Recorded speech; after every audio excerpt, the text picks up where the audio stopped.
Al Trautwig is standing by there. Jim, as you can see, Paul Newman, one of the supporters of the Mario Andretti Newman Haas team, is making his way through the crowd, a large crowd, as a matter of fact, in this mobile home encampment.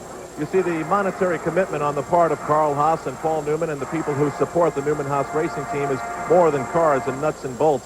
It's $500,000 for a mobile home like this for people to come around and mill about and talk about the race ahead. As you can see from this vantage point, the race is a catered affair.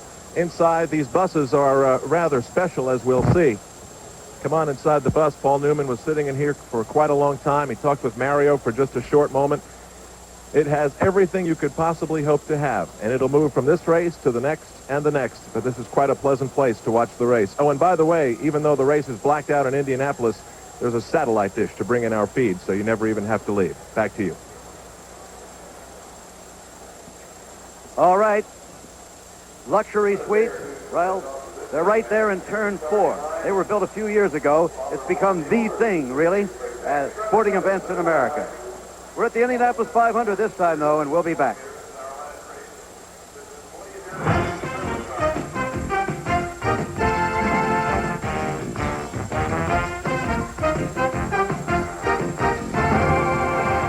Afternoon right now, Jerry.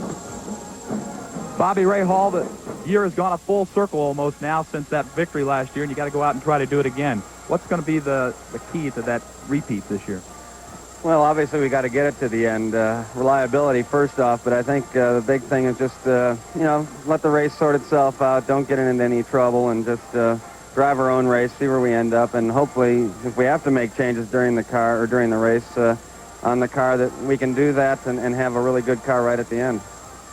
Most years, Bobby, the defending champion comes back as a heavy favorite. This year, Mario Andretti has stolen the headlines a little bit. Does that bother you? No, not at all. I think we've been here a long time. There's been a lot of events leading up to the big event, or the reason really why we're here. And it's a long race. Anything can happen. So what's happened all month is just a prelude to today. And he's been running tough, but I think we can do just fine.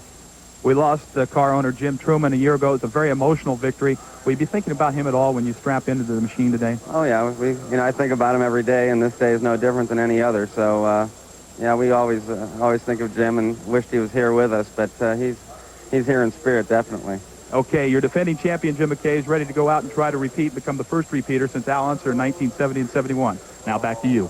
Okay, of course, Jim Truman was the owner of Bobby Rahall's car. He was very close to him, and he died just 11 days after Bobby won his race last year. As I said, we're in the pit area here, and it's hard to describe it. All this began at 6 o'clock this morning when the gates opened.